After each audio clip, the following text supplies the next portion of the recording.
Shalom à tous, Baruch Hashem, on reprend le Chok HaEmuna, 19 Adar. Donc, on est en pleine histoire, on s'est arrêté en plein de suspense dans le journal de la foi sur l'histoire de l'élève du Baal Shem Tov, Yosele, le tzaddik qui a eu les tzerara de vouloir voler chez la grande riche Sarah. Rappelez-vous, il était entré dans la maison, tout était ouvert, le coffre il était ouvert. Il est arrivé devant le coffre, et c'est une blague ou quoi ici, le portail il est ouvert, la porte elle est ouverte, le coffre-fort il est ouvert, mais on dirait que c'est mon argent, on dirait qu'on me dit viens te servir, t'es chez toi. Et du coup, il s'est renforcé dans la Yémouna, son bitachon, en se disant que si cet argent elle doit lui revenir, elle lui reviendra de manière permise. Et il est parti en courant, il a réussi à surmonter son épreuve et il s'est enfui sans rien prendre de la maison de la noble Sarah. Et le lendemain, voilà, on tourne dans la suite de l'histoire, le lendemain, lorsque la soirée est arrivée, et ben voilà que Yosele il avait passé une journée entière de regrets, de honte et de pleurs devant Hachem Itbarah pour qu'il lui pardonne la volonté qu'il avait eue de voler. Et voilà qu'il y a un émissaire qui vient le chercher au nom du Baal Shem Tov et qui lui dit, tu sais, le Baal Shem Tov, il t'appelle, il veut que tu rentres le voir tout de suite. Et là, Yosele, avec les jambes tremblantes, il va dans la chambre du Baal Shem Tov et il est rempli de peur et de honte. Chacun qui a la chance de côtoyer les tzadikim amitim, il connaît ce sentiment-là de savoir que les tzadikim qui ont roi HaKodesh, qui voient ce qui se passe chez toi et donc tu es un peu dans l'angoisse. Et là, il rentre, il dit, je sais que le Baal Shem Tov, c'est sûr qu'il a tout vu avec son roi HaKodesh et maintenant il m'appelle l'Arshuma total. Et Yosele, donc il rentre et va avec le Baal Shem Tov, lui dit, Yosele, viens ici, assieds-toi. Comment ça va, Yosele? Un match, les tzadikim te parlent comme ça, nous on croit qu'ils vont t'éclater la tête, mais les tzadikim te parlent avec douceur, etc. Il dit Baruch Hashem, Baruch Hashem. Et complètement angoissé de ce qui va, la suite, ce qui va se passer. Et Bachem Tov lui dit Yosele, tu sais, tu connais Sarah, la noble du quartier. Tu vois de qui je parle? Alors Yosele dit oui, oui, bien sûr, je sais de qui vous parlez. Tout en train de bégayer. Il disait Sechled, maintenant, elle est sûre qu'elle m'a vu, elle m'a attrapé, elle a dû me voir dans la nuit, elle a dû me balancer au rave. Et maintenant, voilà, je vais me faire réprimander. Où est-ce que je vais me cacher de ça? Comment je vais pouvoir. Quelle honte devant moi qui m'attend. Et donc le Baal Shem Tov, il continue, il dit, tu sais, comme tu sais bien que Sarah, c'était la fille unique de son père qui était très très riche, et il lui a légué toute sa fortune, il m'a demandé à moi, son père, de m'occuper de toutes ces affaires de sa fille, et de m'occuper d'elle, de me soucier de son bien-être, et de la protéger. Et voilà, le Baal Shem Tov, maintenant, il fait une petite pause comme ça, et il jette un regard à Yosele, sérieux, et Yosele, du coup, il a l'impression qu'il va se désintégrer. Et le Baal Shem Tov, il continue, il dit, tu sais, Sarah, elle s'est tournée vers moi ce matin et elle m'a demandé de trouver un khatan. Elle cherche à se marier. Elle veut un khatan Talmid Chacham, un érudit en Torah qui va faire que étudier la Torah et prier, faire une bonne doute toute la journée. Et elle ne veut pas du tout que son mari s'occupe de ses affaires. Elle veut simplement qu'il étudie sans être en étant tranquille, dispenser des soucis de l'argent et qu'il ne s'occupe pas du tout de ce monde-là parce qu'elle a l'habitude de s'occuper de ses affaires matérielles. C'est une véritable échette Raïl, une femme vaillante et empressée qui sait gérer les affaires de son père. Et le Baal Shem Tov, il rigole, il regarde le CD et il dit au début, je n'arrivais pas du tout à trouver qui je pouvais faire la chaussure à son pied pour elle. Mais après, Hachem Itbarach, il m'a éclairé, il m'a illuminé avec mes yeux de voir qu'il était arrivé le temps que toi aussi tu te maries, Yosele. Et tout de suite, Hachem, il m'a éclairé que c'est sûr que vous êtes bien un Zivouk Minachamaim, que vous êtes un véritable couple au niveau des âmes sœurs. C'est pourquoi va te préparer tout de suite pour le mariage avec Sarah, la noble. Je veux que le mariage se passe le plus rapidement possible sans attendre avant les fêtes qui arrivent. Yosele, il sort complètement confus de la chambre du Baal Shem Tov. Il s'assoit comme ça sous le soleil, la tête qui tourne dans tous les sens. Et il réfléchit comme ça un petit peu de tout ce qui vient de lui tomber sur la tête, de tous les événements qui sont passés. Et mamash, son cœur, il se remplit, il s'élargit, il s'émerveille de la Hashgacha, de la providence, de la miséricorde du Créateur. Mamash, il a failli s'évanouir de la pensée de qu'est-ce qui serait passé si jamais il n'avait pas tenu son épreuve. Si jamais il avait volé. Oh, il aurait volé l'argent qui lui revenait à lui-même. Il aurait gaspillé tout le futur extraordinaire qui l'attendait. Qu'au lieu de vivre maintenant dans la largesse, de s'occuper de la Torah et de la Tfila, il aurait dû s'enfuir, il aurait dû se quitter avec son butin qu'il aurait volé, partir en dehors de la terre, dans une terre étrangère. Et c'est sûr que dans ce chemin-là, il aurait perdu tout son cachet avec la Yahadout, avec le judaïsme, avec la Torah. Et Yosele s'est mis à pleurer de reconnaissance envers le Créateur. qui a eu pitié de lui, qui l'a aidé à tenir dans son épreuve et qui lui a donné, mamash, la capacité de voir Aïn d'Aïn, les yeux, mamash, avec ses propres yeux, comment aurait été, mamash, l'abondance qui est réservée à un homme, elle lui est préparée, que toute son épreuve, c'est de se ceindre de patience, d'attendre le moment opportun pour que l'argent lui provienne de manière permise. Et à ce moment-là, il pourra en profiter pleinement. Ou bien, Chad de Shalom, qu'une personne, elle veut précipiter l'heure et prendre ce qui lui revient de manière interdite. Et alors, c'est sûr que celui-là, il ne pourra pas profiter pleinement de cet argent-là. Et un plus beau enseignement sur la Emouna, sur la foi et la providence d'Hachem, Yosef ne pouvait en recevoir d'aucun autre endroit. Voilà jusque-là la fin de l'histoire du Baal Shem Tov et de son élève. Bien évidemment, tout le monde n'a pas le mérite de voir d'une manière aussi clairvoyante combien son argent lui est déjà préparé à l'avance et que tout son libre arbitre, c'est simplement comment tu vas obtenir cet argent-là. Mais Béhémet, en réalité, c'est comme ça, il faut savoir que la vérité, c'est comme ça pour chaque épreuve, pour chacun d'entre nous dans sa parnassa, qu'un homme, il a chacun à son niveau des épreuves. Ton argent, elle est prévue depuis le début. Et dans le ciel, on fait simplement te mettre à l'épreuve. Est-ce que tu vas précipiter l'heure pour recevoir cet argent-là? Est-ce que tu vas emprunter de l'argent pour faire un business? Est-ce que tu vas te mettre dans des pressions? Est-ce que tu vas te mettre dans des colères, des discordes avec des personnes? Est-ce que tu vas ruser? Est-ce que tu vas voler, etc. Ou bien est-ce que tu vas être capable d'attendre avec patience, de recevoir ce qui est prévu pour toi de manière permise par le chemin qu'Hachem il attend que tu empruntes? Et sache que même si Yosélé ne serait pas marié avec Sarah la noble, du fait que cet argent-là, il lui a été prédisposé depuis le ciel, il l'aurait reçu d'une autre manière. Soit maintenant que cette femme-là, elle aurait décidé de donner cet argent-là pour soutenir un Tamid Racham et l'argent lui serait revenu, ou bien il aurait fait une certaine affaire avec elle, il aurait reçu cet argent-là, parce que c'est le grand principe que l'on doit retenir, qu'on entend toujours dans la bouche des tzadikim, Arbe Drachim Lamakom.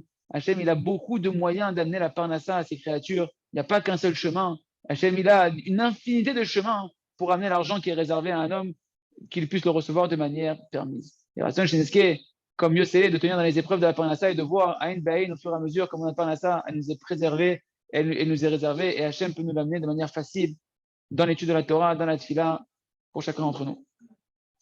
Shara Betoda, le journal des louanges, à Matara Uzga, l'objectif a été atteint. De quoi on parle ici? Rappelez-vous qu'on a dit que on parlait de l'acceptation des petites souffrances du quotidien et que ça permet d'annuler des grandes souffrances qu'un homme devrait recevoir. Et là, on pourrait se poser une question. Il est où ici le mesure pour mesure? Comment Hachem gère le monde? On dirait qu'on l'a annulé ici, ce mesure pour mesure. Pourquoi un homme, il n'aurait pas des grandes souffrances? Que Dieu nous en préserve. Mais pourquoi un homme, il n'aurait pas, juste dans le raisonnement, pourquoi un homme, il n'aurait pas des grandes souffrances, mesure pour mesure, en fonction de la grandeur de ses fautes qu'il a fait? Tu as fait des grandes fautes terribles. On reçoit des grandes souffrances, mesure pour mesure, Hachem que Dieu nous en préserve. Mais en réalité, il dit non, la vérité n'est pas comme ça. Hachem, c'est vrai qu'il gère son monde mesure pour mesure, mais avec simplement des petites allusions, on peut déjà trouver la justification du principe de mesure pour mesure. Parce que la volonté profonde du Créateur, c'est pas qu'un homme il soit en train de souffrir. C'est sûr que Kadosh Baruch Hu, il n'a pas de profit, il ne profite pas, il ne se fait pas un kiff, Hachem, de voir ses créatures souffrir. Au contraire, Hachem, l'essentiel, ce qu'il veut, c'est qu'on se réveille à réparer nos actions, qui nous déconnectent d'Hachem. Et si un homme il se réveille avec des toutes petites souffrances, des toutes petites allusions, c'est excellent pour Hachem. C'est ça qu'on a dit le titre, que l'objectif il a été atteint avec des toutes petites souffrances. Et Hachem, au contraire, il est d'autant plus heureux qu'on se réveille avec des petites souffrances, comme un bon père qui ne prend pas plaisir à faire souffrir son fils, et que toute la volonté du père, c'est simplement d'éduquer son fils à aller dans le bon chemin. Et si son fils il est intelligent et qu'il arrive à s'éduquer et à s'améliorer avec des petites allusions, des toutes petites tracas que son père il lui fait pour lui montrer qu'il n'est pas dans la bonne voie, qu'il lui fait comme une petite allusion, et ben le père il est d'autant plus heureux. Et l'objectif du père il est atteint sans avoir besoin de faire de la souffrance et de la tristesse à son fils. C'est ce que le père il veut. Par exemple, un homme par exemple qui met cette filine de la main, et que cette filine ils sont psoulotes. Il met cette filine, il ne sait pas que cette filine de la main, ils ne sont pas cachères. Si jamais il a une bonne méditation, une bonne contemplation des allusions qu'Hachem lui fait, alors il se réveillera avec des petites allusions. Dès qu'il aura un jour un peu mal à la main, qu'il aura un petit souci sur la main, sur le bras, etc., eh bien, tout de suite, si c'est l'endroit où on met les tefilines, il va se dire, peut-être c'est des allusions que Kadosh Baruch Hu, il m'a envoyé pour vérifier mes tefilines. Et il va envoyer tout de suite, avec sa émouna vivante qu'il a, sa foi vivante qu'il a dans le Créateur, il va tout de suite envoyer ces tefilines à vérifier. Et comme ça, il va s'économiser de ne pas avoir de plus grandes souffrances si jamais il n'était pas éveillé à prêter attention à cette douleur dans sa main, cette petite douleur. Eh ben, il va s'économiser comme ça des grandes souffrances qui auraient pu arriver, frère de Shalom, qui se casse la main, qui se casse le bras, que Dieu nous en préserve, pour lui faire prendre conscience qu'il doit faire vérifier et réparer cette filine, etc., etc. Et BMS, ce qu'on a étudié ici, qu'un homme il doit accepter avec émouna, avec foi et avec amour, tous les tracas du quotidien, les petits tracas du quotidien. C'est sûr qu'en réalité, le but, c'est que a priori, un homme, il doit faire une méditation, une réflexion sur ce qu'Hachem il lui fait comme allusion mesure pour mesure. Normalement, on devrait arriver à chaque fois à trouver le message divin et pouvoir réparer ce qu'on doit réparer. Mais ne nous inquiétons pas. Même si un homme il n'a pas réussi à avoir une telle connaissance, une telle compréhension des choses, qu'on n'arrive pas à comprendre les allusions à Hachem dans les petits détails, le fait même que tu vas mettre ta émouna que ça vient d'Hachem, que tu vas accepter avec amour ces petites souffrances que ça vient d'Hachem pour réparer quelque chose, c'est déjà suffisant pour réparer énormément toutes les fautes que tu as fait. Comment c'est extraordinaire. Même si tu n'arrives pas à réparer, de comprendre le message et réparer la cause de ton problème, le fait même que tu vois la main d'Hachem, que tu sais que c'est par rapport à une faute que tu as fait pour réparer tes fautes, et que tu l'acceptes avec amour en disant merci à Hachem, ça suffit déjà pour réparer les fautes. Car de toutes les manières, la foi qu'un homme il a, que la punition vient d'Hachem, c'est déjà ça le début de la compréhension de la racine de son problème qui va l'amener à pouvoir réparer son problème. Et c'est sûr qu'il y a une infinité de niveaux qui sont différents entre chacun d'entre nous. Qu'il y a des choses qui sont flagrantes, où chacun là-bas, c'est sûr que quand tu as un gros problème qui arrive, une personne elle va forcément s'introspecter. Il y a des choses qui sont plus petites, où pas tout le monde va réussir à trouver le message qu'Hachem, il veut te faire raison dans un petit détail d'un tracas de la vie de tous les jours. Et ça suffira là-bas d'accepter ces souffrances-là avec la foi et avec amour que ça vient d'Hachem pour réparer nos fautes, pour réparer nos fautes. Et chacun, en fonction de son niveau, il doit s'efforcer de pouvoir se renforcer dans le service d'Hachem en fonction des petites souffrances qu'il y a dans sa vie de tous les jours. Et le livre, le jardin de la foi, là-bas, Baruch Hashem, comme on étudie dans le Chok Haïmouna le matin, le premier livre, là-bas, le Rav, il nous explique en long et en large comment mettre des lunettes adéquates sur chacun des détails de la vie, que ce soit la vie familiale, la parnassa, la vie avec le etc., etc., comment comprendre les messages de la Kodosh Baruch Hu.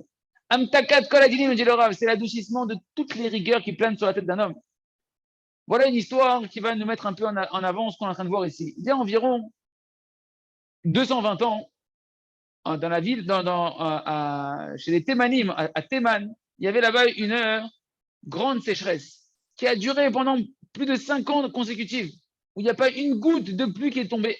Et là-bas, le Maharitz, Rabbi Yeria Tzanach, que son mérite nous protège, il a rassemblé toute la communauté là-bas et il leur a dit, je vois dans le ciel que cette sécheresse, elle s'allonge. Pourquoi? Parce que depuis le début, que quand il y a eu le décret qui est tombé sur le peuple et sur le pays, on n'a pas accepté, vous n'avez pas accepté le décret d'Hachem avec amour. Et au lieu d'accepter le décret avec amour, vous avez fait que vous plaindre, à pleurnicher et d'avoir des accusations sur Hachem, des questionnements sur Hachem. Pourquoi Hachem, tu ne fais pas tomber la pluie? Ici, on est tous des sadikim. C'est pas convenable que tu te compares comme ça avec nous. Et parce que vous n'avez pas accepté le jugement d'Hachem avec amour, alors la sécheresse s'est allongée, allongée, allongée. Et même maintenant, tout ce que le décret continue de planer sur nous, c'est parce que jusqu'à aujourd'hui, on n'accepte pas le décret avec amour. Et on ne peut pas adoucir le décret divin à cause du fait qu'on est en train de se plaindre. Et donc après, il aura conclu ses propos en disant la chose suivante. Est-ce que vous êtes prêts maintenant à remercier Hachem pour les souffrances qu'on a eues jusqu'à aujourd'hui de ne pas avoir d'eau? Est-ce que vous êtes prêts à lui dire merci, à accepter avec amour ce décret-là? Et tout le peuple a répondu oui, on est prêt, on remercie Hachem, merci Hachem pour ces souffrances difficiles, qu'il n'y a pas eu de pluie qui est tombée pendant 5 ans, on te remercie Kadosh Baruch Hu, merci Hachem, c'était pour notre bien. Et comme ça, ils ont remercié Kadosh Baruch Hu, et immédiatement, la pluie est tombée à Théman. Mamash, au même moment où ils ont remercié, la pluie a commencé à tomber pour nous faire comprendre à bataille que l'essentiel des rigueurs qui planent sur la tête d'un homme, c'est qu'il n'accepte pas les souffrances qu'Hachem lui envoie, qui sont que des conséquences de nos fautes, qui sont là pour nous inviter à réparer nos fautes. Donc accepte les petites souffrances, accepte-les dès le début, dès qu'elles apparaissent, avec amour et avec joie, et comme ça tu pourras adoucir toutes les rigueurs et faire tomber la bracha, la pluie, sur toi, Béat Hachem, et les délivrances. On continue avec le livre à travers champs et forêts pour apprendre à faire une bonne heure d'Hitbodedut, une bonne prise de conscience, Rabotai, Hitbodedut Karaoui. La Hitbodedut, les amis, cette notion d'isolement et d'échange avec Hachem, elle doit se faire à chaque instant. Sache, nous dit le Rav, qu'avant chaque action dans ton quotidien, tu dois faire une sorte d'Hitbodedut. C'est-à-dire quoi? Tout le yen de la Hitbodedut, de l'isolement avec Hachem, c'est, comme on l'a dit, la prise de conscience et la prière. C'est-à-dire de faire une introspection et de poser ses pensées et ses esprits, son esprit correctement, de savoir qu'est-ce qu'Hachem il veut de moi maintenant. Quelle est la vérité d'après ce qu'Hachem il veut de moi? Comment Hachem il veut que devant cet événement-là qui se prépare devant moi, je dois me comporter? Et ça demande une introspection, une sorte d'idbo des doutes, une prière personnelle avec Hachem au moment donné. De savoir est-ce que je dois me comporter comme ça ou pas? Et si je me comporte comme ça, comment je dois le faire? Et de demander au Créateur qui t'éclaire, qui te montre le bon chemin et qui t'aide à aller dans ce chemin que tu as clarifié comme étant le bon d'après la vérité d'Hachem. Lorsqu'un homme, il se tient avant chaque épreuve, et qu'avant chaque épreuve, il fait cet effort de Yishuv Hadaat, de prise de conscience de manière claire, et qu'il se pose la question ici, quand il voit une épreuve se dresser devant lui, qu'est-ce qu'Hachem il veut de moi? Et qu'après, il demande l'aide du Créateur, alors il n'en vient pas à la faute. À ce moment-là, il peut se surmonter la faute. Pourquoi? Parce qu'il a fait une bonne idbo des doutes, une bonne introspection au moment de son épreuve. Mais si maintenant il ne fait pas de cheshbon, au moment où il voit l'épreuve se dresser, il ne réfléchit pas avec Hachem, il ne discute pas avec Hachem devant l'épreuve. Il ne se pose pas la question qu'est-ce qu'Hachem veut de moi, et que là-bas il ne demande pas sincèrement l'aide divine dans son épreuve. Alors c'est sûr qu'il va s'écarter du bon chemin et qu'il va transgresser, que Dieu nous en préserve, la volonté d'Hachem. Parce qu'il a fait une mauvaise idbo des doutes. Et ça éveille la colère, Kaviachol, si on peut dire ainsi, chez Akadosh Baruch Hu. La conséquence immédiate de cette colère d'Hachem, du fait qu'on ne se remet pas envers Hachem, qu'on n'associe pas Hachem à nos épreuves de notre quotidien, c'est quoi la conséquence qu'Hachem, Kaviachol, se met en colère? C'est que nous, notre émouna, elle s'envole. Notre foi dans le Créateur, elle disparaît. La colère divine entraîne chez nous un départ de la émouna, un voilement de la foi qui était à l'intérieur de nous. Et un homme, il chute au niveau de sa émouna, et il sent il perd momentanément, il perd son lien avec Hachem. Et maintenant, il va falloir de grands efforts pour pouvoir retrouver la Emouna et se raccrocher à la Emouna. Et comme on a dit, en réalité, Mamash, ce défaut-là, il a commencé depuis le début de la création. Parce que Chava, la première à fauter de toute l'histoire de la création, c'est Chava. Chava Imenu, Ève, la femme de Adam Arishon, de Adam. Et bien, c'est la première qui a manqué de faire une bonne niveau des doutes, qui a fait une mauvaise introspection, une mauvaise prise de conscience. Elle n'a pas pris le temps de clarifier quelle était la vérité quand le serpent est venu lui parler. Et c'est pourquoi elle a trébuché là où elle a trébuché. Et la conséquence, elle est que Hachem Kaviachol, si on peut dire ainsi, il s'est mis dans une forme de colère. Et donc que la foi, elle a quitté l'humanité. Et que maintenant, tous les êtres humains, après Chava, c'est nous, les enfants de Chava, eh ben, on va devoir beaucoup faire des efforts pour trouver la Emouna. Comme l'a dit le Rav, c'est ce qu'on voit dans le début du conte de Rabbi Nachman, de la princesse disparue, où le roi s'est mis en colère sur la princesse et qu'elle est partie, elle a été prise en captivité chez le Lotov. C'est la recherche de la Emouna, cette Emouna qui, suite à la colère du roi, eh ben, est partie dans les cachettes et on doit tous la chercher pour la dévoiler. Il y a de faire une bonne des doutes. À chaque instant de la vie, devant chaque épreuve, devant chaque événement, chercher qu'est-ce qu'Hachem veut et prier pour qu'Hachem nous éclaire de faire les bons choix et qu'il nous aide à aller dans ce qu'on a clarifié comme étant la vérité et comme ça pouvoir avancer dans notre mission Chazak Venitrazek. On continue avec le jardin de la sagesse, la plaie, le fléau de la génération. On parle rappelez-vous, de la Letzanout, de la moquerie. Il dit véritablement, les gens de notre génération, on est tous très, très, très touchés par ce mauvais trait de caractère de la moquerie. Comme on a vu que même Rabbi El-Hazar, le fils de Rabbi Shimon Bar Yochai, il a trébuché dans la moquerie. Quand il a vu cet homme-là qui lui a dit combien tu es laid, combien tu es moche, est-ce que tous les gens de ta ville, ils sont moches comme toi, rappelez-vous, dans le shiur précédent. Et c'est marqué également de laisser faire Sia Safek Kodesh. On rapporte là-bas les paroles de Rabbi Yitzhak Ben Der Zatzal, que même des tzadikim, ils tombaient quelquefois dans ce mauvais trait de caractère-là de la moquerie. C'est ramené à propos de Rabbi Yitzhak Leib, que c'était connu que c'était un grand faiseur de prodiges, de miracles, que Mamash, il y en a qui pensaient même que c'était le Mashiach tellement il faisait des miracles, et que là-bas chez lui on savait que les femmes stériles, dès qu'elles allaient le voir, elles tombaient enceintes en un seul instant, et c'était quelque chose qui s'était répandu, et que les gens ils voyageaient de loin pour aller Mamash courir derrière sa charrette et pouvoir avoir des bénédictions. Mais voilà qu'il y avait des tzadikim de la génération qui lui tombaient dessus à Rabbi Yitzhak Leib, et qui était tout le temps en train de se moquer de lui et de le rabaisser. Et Mamash, ça a affaibli son esprit. Il a été un peu endommagé dans sa confiance en lui-même. Et sur ça, Rabbeinu Akadosh, Rabbi Nachman de Breslev, que son mérite nous protège, a dit cette phrase extraordinaire. Est-ce que c'est un travail d'abaisser un homme? C'est un travail d'élever l'être humain. Atkan Leshono, jusque-là, la citation du Seher Safek Kodesh. Et c'est très compréhensible. On peut comprendre qu'en réalité, même le plus grand des idiots, celui qui est écervelé, qui n'a pas de cervelle, il peut briser un édifice extraordinaire qu'on a construit avec de la sagesse, une grande sagesse. Parce que détruire, c'est pas quelque chose qu'il faut de la compréhension et de l'intelligence pour ça. Tu peux détruire facilement, c'est pas compliqué. Tu veux juste être un bourrin pour aller casser quelque chose. Mais pour construire quelque chose, ça demande de la sagesse. C'est pourquoi ce mauvais trait de caractère, de la moquerie, de casser, de briser, de mépriser, d'attrister, etc., ça ne vient pas du tout témoigner d'une sagesse quelconque. C'est seulement celui qui sait élever son prochain, le soutenir, le construire, construire sa confiance en lui-même, son estime de lui-même, l'amener à la réussite. Ça s'appelle être un sage.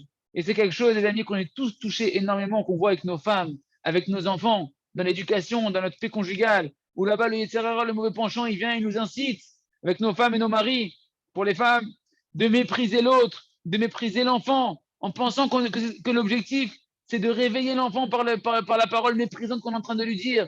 Et ça, à Rabotai, ou à notre femme, à nos maris, de leur faire des reproches pour les réveiller, on va leur faire comprendre la vérité. Ça, c'est le conseil du mauvais penchant. Parce qu'à ce moment-là, en réalité, tu es en train de briser l'esprit de l'enfant, ou de ta femme, ou de ton mari, au lieu de le construire et de l'élever. Et le tam, l'image extraordinaire que Rabbi Nachman nous a décrit du tam, du simple, dans notre histoire à nous, eh bien, Mamash, alors qu'il était Mamash très, très, très faible au niveau de sa compréhension des choses, il était très peu intelligent. Mais malgré tout, s'il n'avait pas eu cette force de Emouna, cette force dans sa foi en Akadosh Baruch Hu, que Hachem, il l'a créé comme ça, avec ces manques-là pour son bien, alors c'est sûr que s'il n'était pas fort dans sa Emouna, on l'aurait brisé. Les gens qui se moquaient de lui sans cesse, ils l'auraient brisé avec leur moquerie, leur raillerie qu'il faisait sur son compte. Parce que concrètement, il ne pouvait pas faire mieux pour l'instant. C'était le maximum de capacité qu'il avait. Et si jamais il avait écouté leur moquerie en donnant du crédit à ce qu'il disait, il aurait pu rentrer à l'intérieur de lui-même, se recroqueviller dans sa coquille, tomber dans une tristesse terrible, une dépression, et arriver à une haine, chas de shalom, envers le Créateur. Pourquoi je suis né sous une mauvaise étoile? Pourquoi je suis le vilain petit canard? Pourquoi moi, je n'ai pas la chance d'être intelligent comme les autres? Pourquoi je suis. Et il aurait pu arriver comme ça, chas de shalom, à un niveau très très bas spirituel et matériel, que Dieu nous en préserve. Et Baruch Hashem, on apprend du temps combien la force de la émotion d'une personne d'accepter ses manques, accepte tes manques et accepte les manques des autres, que savoir que ça vient d'Hachem, que c'est sa perfection à lui, et comme ça, nous, premièrement, on ne sera pas sujet aux moqueries, on pourra ne pas se briser, même si les gens se moquent de nous, que Dieu nous en préserve, et nous-mêmes accepter les autres et ne pas se moquer des autres en acceptant les défauts de chacun, de nos femmes, de nos enfants, de notre entourage, de nos amis. Qu'on puisse de vivre en paix dans la Emouna, avec Hachem, et dans la Simcha, être heureux de notre part, comment Hachem nous a créés et comment Hachem a créé chacun. On termine avec notre Sefer, Ochadash al Tzion Taïr, Venisek Kolano Bemeraleo. Cet nouvel éclairage dans la prière, de savoir crier avec une foi totale qu'Hachem veut nous délivrer spirituellement immédiatement et qu'il peut le faire, mais de crier comme si on criait devant un danger mortel physique. Pareil, on doit crier devant les avérotes, devant les fautes et les mauvais caractères. Ta'ava lahem velo yer'u. Donc il dit le Rav, rappelez-vous qu'on parlait du dessin du cœur, d'être capable de dessiner clairement dans son cœur un danger de mort pour que le cri, même si tu vas crier sur une avéra, tu vas le crier comme si ta vie était entre la vie et la mort physique. C'est ça qui va amener au cri véritable. Un homme, il sait que c'est interdit de faire une faute. Il sait, il a appris, c'est interdit de faire la faute. Mais son désir, il l'éloigne d'Akadosh Baruch Hu, son désir qu'il a de la faute, ça l'éloigne d'Hachem, ça l'éloigne du but et de la vérité qu'il connaît. Parce qu'il est tellement addict que ça le fait tomber au final dans le plus profond des abîmes, dans sa perte à lui-même complète. Et donc, c'est impossible pour lui, à cause de son mauvais désir et de son addiction, il ne peut pas sentir la peur et le danger qu'il y a dans une faute. Un homme, il sait que son addiction, en réalité, lui pourrit la vie, comme on a expliqué dans le chapitre Les lois de la vie. Mais il ne sent pas le danger qui est là-bas. Il sent aucun danger. Pourquoi? Parce que pourquoi l'homme, il sent pas le danger et la peur de son addiction dans laquelle il est piégé? Parce que le désir, il brûle tellement à l'intérieur de lui. Son âme, elle convoite tellement, elle est tellement dans leur recherche de la satisfaction de ce plaisir interdit, de ce désir interdit. Cette addiction qui en réalité, c'est quoi une addiction? C'est juste un désir qui est poussé à l'extrême, qui devient obsessionnel. Et à cause de ça, Et donc, première chose, c'est que son désir, il l'aveugle. Et deuxième chose, c'est qu'à force d'avoir fauté et d'être retombé et retombé sans faire teshuva plusieurs fois dans la même faute, alors à ce moment-là, ça lui devient comme quelque chose de permis. Il ne sent plus du tout le danger de mort spirituelle de son éternité qui est en train de gaspiller, qui est gaspillé dans ce mauvais désir ou ce mauvais caractère ou cette faute-là. Et au contraire, il tombe dans l'inverse. Au lieu de la fuir, il la désire, il la convoite, il désire la faute, que Dieu nous en préserve. Il se trouve donc que c'est impossible avec lui de parler, de sentir un danger. Il dit de quoi tu me parles?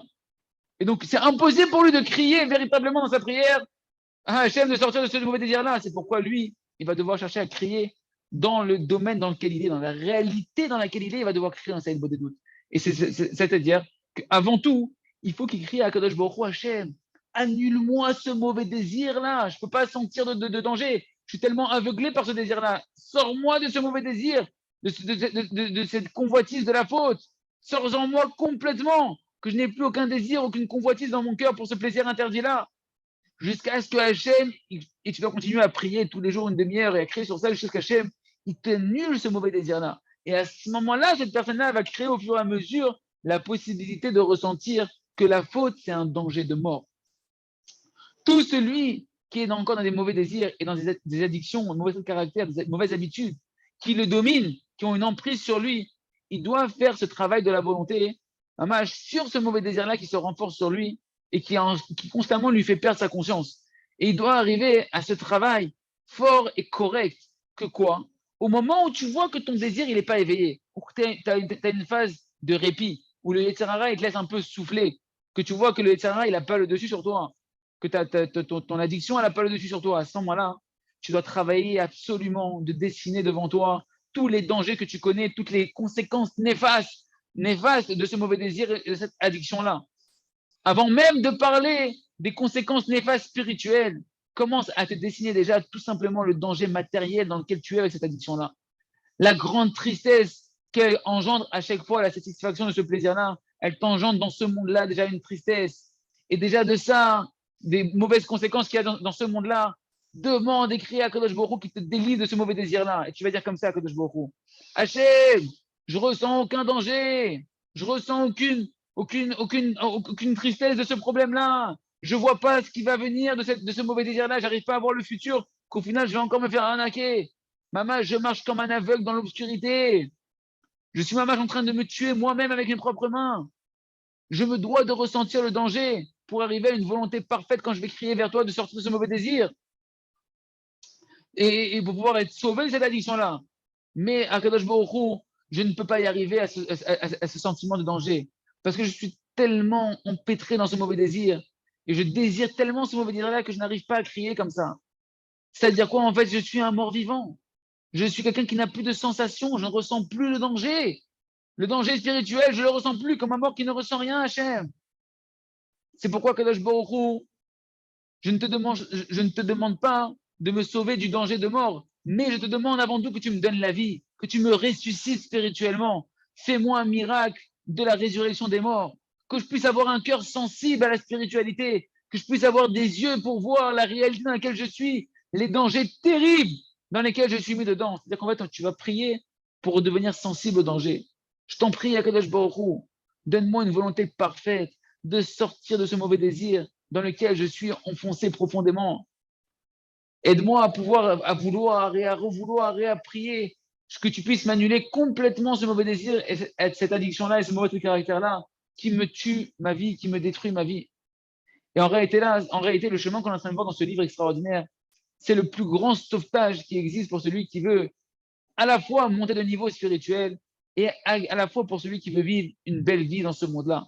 De crier à Kadosh Baruch Hu, de demander à Hachem, donne-moi une volonté de vouloir annuler tous les mauvais désirs, tous les mauvais caractères. Et tout ça en ayant le sentiment d'un danger véritable, comme on a écrit au-dessus, Chazak ve Mitrazek.